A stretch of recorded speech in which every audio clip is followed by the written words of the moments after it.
મહત્વપૂર્ણ સમાચાર ગાંધીનગરથી જિલ્લા પંચાયતોના પ્રમુખોને સીએમ રૂબરૂ મળશે। રાજ્યની જિલ્લા પંચાયતોના પ્રમુખોને રૂબરૂ મળશે। વિવિધ રજૂઆતો માટે સીએમ કાર્યાલયમાં મુલાકાત કરી શકાશે। હવેથી દર મંગળવારે બપોરે 1 થી 1:30 વાગે મળી શકશે।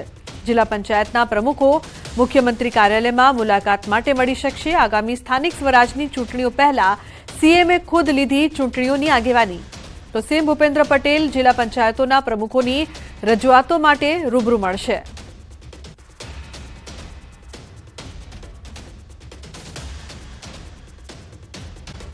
સમાચાર સુરતથી। સુરતના ઉધના વિસ્તારમાં વેપારીની હત્યા કરનાર આરોપી ઝડપાયો। ઉધનામાં મહાવીર માર્કેટના પાર્કિંગમાં બાઇકના પાર્કિંગ કરવા જેવી સામાન્ય બાબતમાં આરોપીએ છરીના ઘા મારી વેપારીને મોતને ઘાટ ઉતાર્યો હતો। હત્યારો નીરજ ગંગારામ અગાઉ પણ ચોરી સહિતના ગુનામાં સંડોવાયેલો હોવાનું પોલીસ તપાસમાં સામે આવ્યું હતું। મહત્વનું છે કે ઘટનામાં વેપારી સુભાષ ખટીકનું જીવલેણ હુમલામાં મોત થયું છે।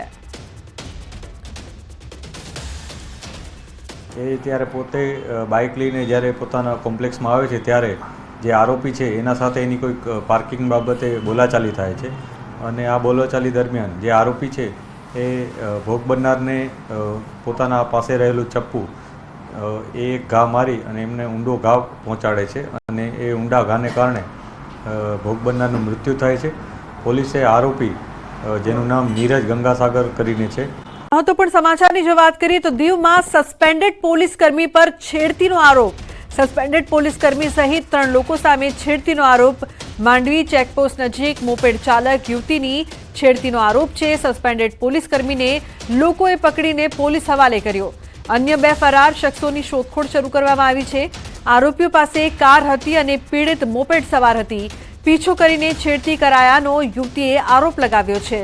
તો દીવ પોલીસે ફરિયાદ નોંધીને વધુ કાર્યવાહી આરંભી છે।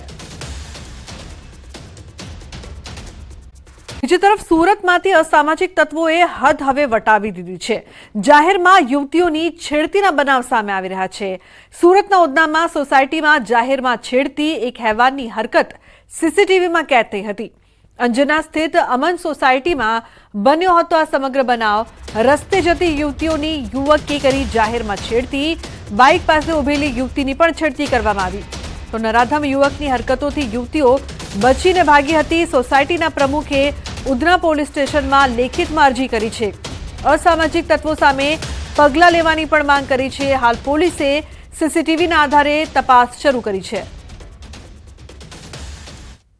તો જાહેરમાં સોસાયટીમાં छेड़ती घटना